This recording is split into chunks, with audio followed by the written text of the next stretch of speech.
Hello बच्चों, let's read the question.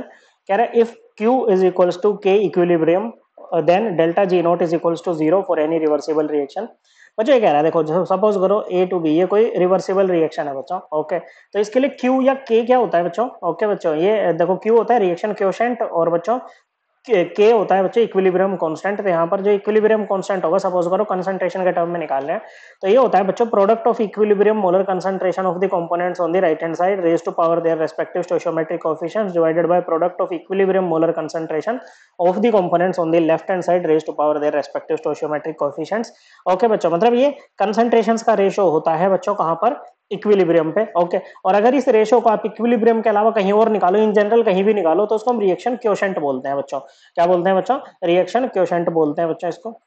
और जब आपका रिएक्शन क्वोशेंट इक्वल हो जाता है ना बच्चों इक्विलिब्रियम कांस्टेंट के, तो हम कहते हैं कि इक्विलिब्रियम आ चुका है। क्या आ चुका है बच्चों? इक्विलिब्रियम आ चुका है। इक्विलिब्रियम पे होता है क्या है बच्चों? रेट ऑफ फॉरवर्ड रिएक्शन ना इक्वल हो जाता है रेट ऑफ बैकवर्ड रिएक्शन से। फॉरवर्ड रिएक्शन मतलब ए से बी, बैकवर्ड मतलब बी से। तो एट इक्विलिब्रियम क्या होता है बच्चों? रेट ऑफ फॉरवर्ड रिएक्शन हो जाता है रेट ऑफ बैकवर्ड रिएक्शन के। डेल्टा जी नोट होता है standard gives free energy change. Okay बच्चों, और डेल जी होता है simply gives free energy change. Okay, तो अगर हम इक्विलिब्रियम पे बात कर रहे हैं ना बच्चों, तो इक्विलिब्रियम पे डेल जी जीरो होता है, ना कि डेल जी नोट जीरो होता है बच्चों। ओके, देखो डेल जी नोट जीरो क्यों नहीं हो सकता? क्योंकि एक भाई अगर प्रोसेस को इक्विलिब्रियम में आ रही है ना, इसका मतलब वो स्पॉन्टेनियस प्रोसेस है, मतलब एक बार इनिशिएट कर दिया फिर वो खुद पर खुद हो रही है बच्चों। ओके, और उसके लिए कंडीशन क्या होती है? डेल्टा जी नोट आपका लेस देन जीरो होना चाहिए बच्चों। स्पॉन्टेनिटी के लिए क्या होती है बच्चों कंडीशन? कि डेल्टा जी नोट आपका लेस देन जीरो होना चाहिए, तभी आपके रिएक्शन क्या होगी? स्पॉन्टेनियस होगी।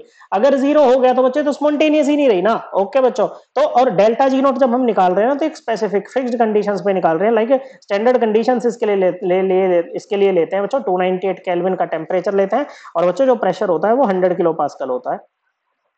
ओके बच्चों, तो यहां पर इसीलिए ओके बच्चों, तो डेल जी नोट जीरो नहीं होगा बच्चों। ओके, इक्विलिब्रियम पे डेल जी जीरो होगा। अब डेल जी जीरो क्यों हो रहा है बच्चों?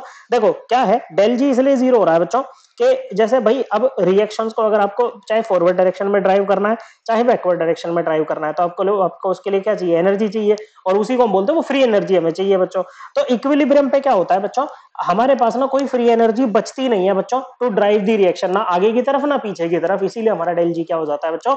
इसीलिए हमारा डेल जी जीरो हो जाता है। ओके, तो ये स्टेटमेंट हमारा इनकरेक्ट होगा, क्योंकि डेल जी नोट जीरो नहीं होगा, डेल जी जीरो होगा। ओके बच्चों, सेकंड स्टेटमेंट में कह रहा है कि del G naught is equals to zero is essential condition for a reversible reaction at equilibrium.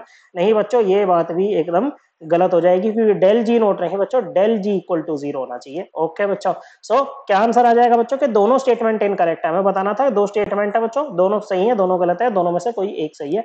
Okay बच्चों, तो दोनों में से कोई भी सही नहीं है बच्चों, both statement first and second are incorrect. Correct answer है ऑप्शन 4। आई होप आपको ये एकदम क्लियर हो गया होगा। थैंक यू बच्चों।